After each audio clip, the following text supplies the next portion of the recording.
সাধু সঙ্গ সর্বশাস্ত্রে কয়, লব মাত্র সাধুর সঙ্গ জীবের সর্বসিদ্ধি হয়। সাধু সঙ্গ করতে হবে। আমা এই প্রেম ভক্তি লাভ করতে হলে একমাত্র সাধু সঙ্গের প্রয়োজন। শাস্ত্রে বললেন, কৃষ্ণ ভক্তি রস ভাবিতামতি ক্রিয়াতাং যদি কুতহপি লভ্যতে তত্র লৌলমপি মূল্যমেকলাং জন্মকোটি সুকৃতৈন্য লভ্যতে। বলেন এই ভক্তি কোথায় পাওয়া যায়?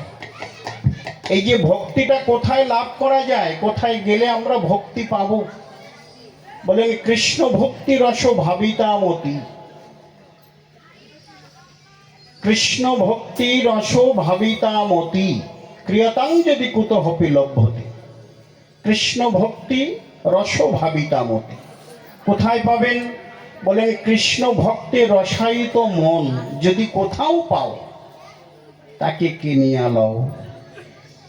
কোথায় পাবেন? বলেন সাধুর বাজারে যেতে হবে। তো সাধুর বাজারেই সেই ভক্তিটা পাওয়া যায়।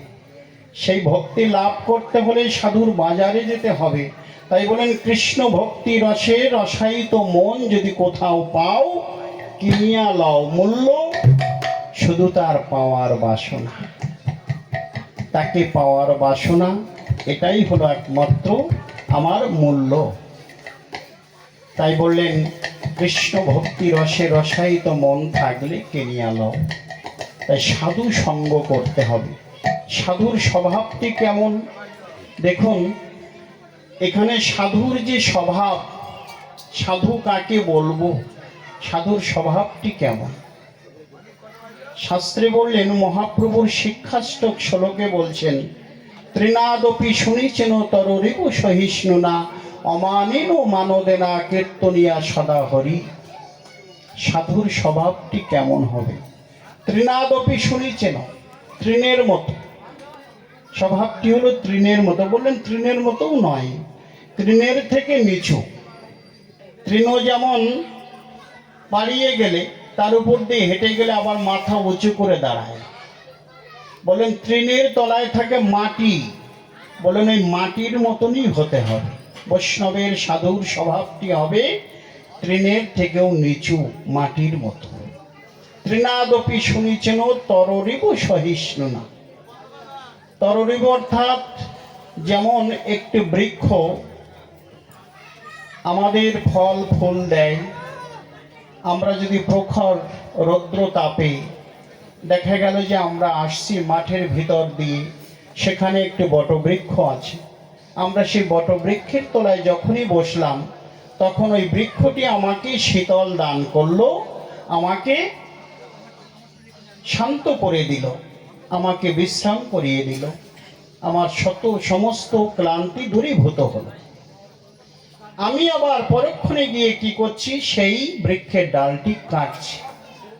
যখন বৃক্ষের ডালটি কেটে দিচ্ছি, বৃক্ষটি কখনো বলছে না, এই তোমাকে না একটু আগে আমি শীতল দান করলাম, তোমার সমস্ত ক্লান্তি দূরীভূত করে দিলাম, তুমি এখন আমার ডালটি কাটছো। সে কখনো বলে না যে আমার ডালটি কাটছো কেন। বললেন তররিব সহিষ্ণু না, তরুর মতো হও। বৈষ্ণবের স্বভাব হবে তরুর মতো। তরুরিব সহিষ্ণু না অমানিন মানদান। বলেন যার মান নাই তাকে মান দিতে হবে। দিদা ঘুমাচ্ছ নাকি তুমি? অমানিন মানদান, বলেন যার মান নাই, এই জগতে যার মান পাওয়ার যোগ্যতা নাই, সাধু তাকেও মান দেন। বাবা সোনা ভালো আছো, তাকে জড়িয়ে ধরে। সে কিন্তু মান পাওয়ার যোগ্যও নয়, কিন্তু সাধু কাউকে ছোট করেন না। তার স্বভাবটি হলো ভক্তবৎসল, তিনি সকলকে ভালোবাসেন। অমানিন মানদান কীর্তনিয়া সদা হরি। বললেন সর্বদাই কৃষ্ণ নাম গুণকীর্তন, সাধু সর্বদাই মত্ত থাকবেন। হরিকথা কৃষ্ণ কথাই হলো একমাত্র সাধুর সম্বল। এই কথার মধ্যে এই কথাই তিনি বলবেন, হরিকথা কৃষ্ণ কথা হরিগুণাগুণ। এইরকম সাধুর স্বভাব হতে হবে। তাই দেখুন, একদিন উত্তরপ্রদেশের এক ভক্ত, নাম হলো তুকারাম। তুকারাম তিনি অল্প বয়সে সাধু, খুব অল্প বয়সেই তিনি ভাগবত আয়ত্ত করেছেন।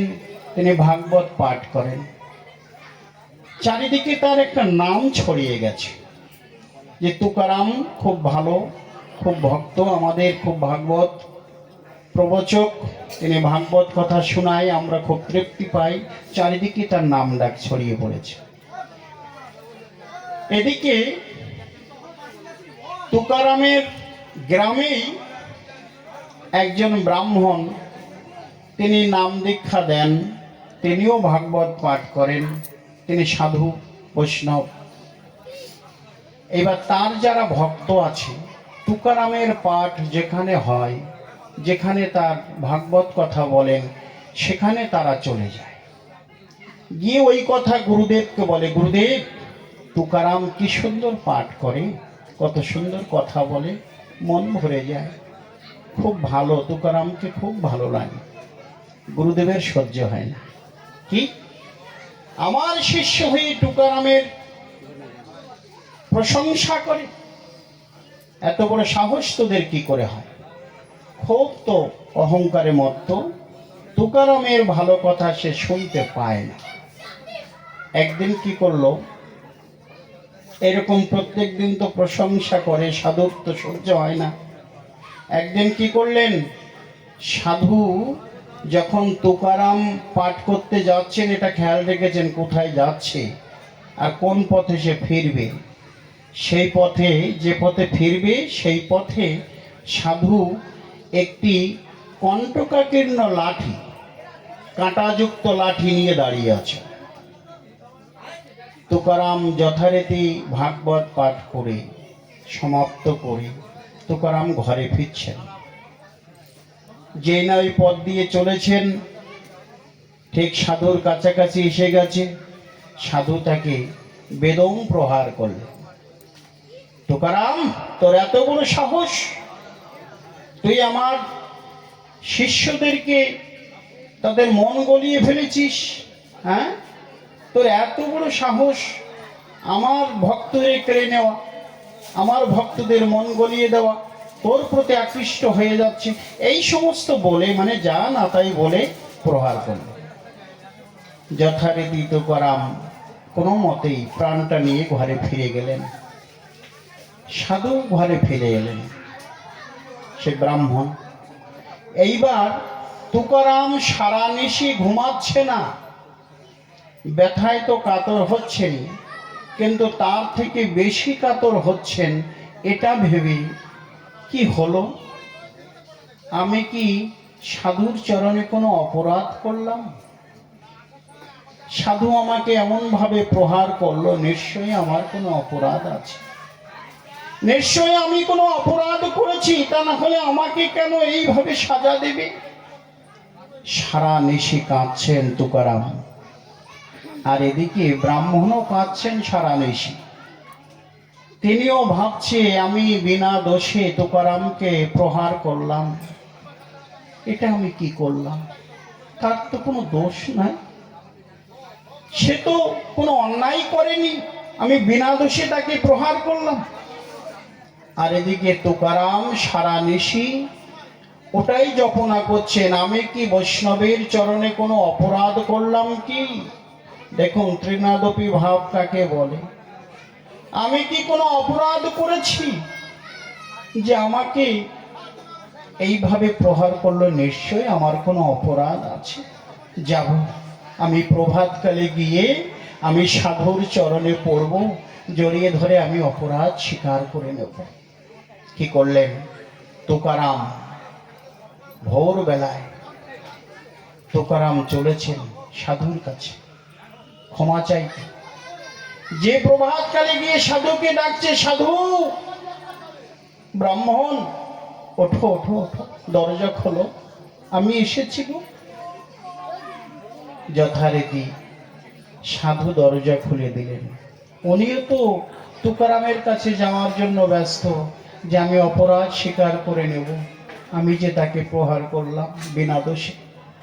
তুকারাম ছুটে গিয়ে সাধুর চরণে পড়লেন। সাধু, ব্রাহ্মণ, আমি কি কোনো অপরাধ করেছি? আপনার চরণে কি কোনো অপরাধ হয়েছে? আমার নিশ্চয়ই কোনো অপরাধ হয়েছে, তা না হলে আপনি আমাকে প্রহার করবেন কেন? চরণে জড়িয়ে ধরলেন। সাধু কি করলেন? বললেন, তুকারাম, করে ও তুকা, তুকা, আমি তোকে বিনা দোষে প্রহার করেছি বাবা, তুই আমার সমস্ত অপরাধ ক্ষমা করে দে। আমি তোকে বিনা দোষে প্রহার করেছি, আমি তোকে বুঝতে পারিনি, জানতে পারিনি, আমার অহংকার হয়েছিল। তুই আমার শিষ্যদেরকে এমন ভাবে আনন্দ দিচ্ছিস, আমি ভেবেছিলাম আমার শিষ্যরা তোর কাছে চলে যাবে, ওই জন্য আমার অহংকার হয়েছিল, তাই তোকে প্রহার করেছি। তোকা, তুই তোর চরণে আমার জায়গা দে, আমার সমস্ত অপরাধ ক্ষমা করে। এই হলো ত্রিনাদপী। ত্রিনাদপী স্বভাবটা হলো এমনই। তুকারাম সেই সাধুর চরণে পড়লেন। তিনি তো দোষ করেননি, কিন্তু তার মনে হলো নিশ্চয়ই আমি অপরাধ করেছি, তা না হলে আমায় কেন প্রহার করবে। তাই সেই ত্রিনাদপী ভাব, এই ত্রিনাদপী ভাবটাই হলো সাধুর স্বভাব। এই স্বভাব যদি কোনো ভক্তের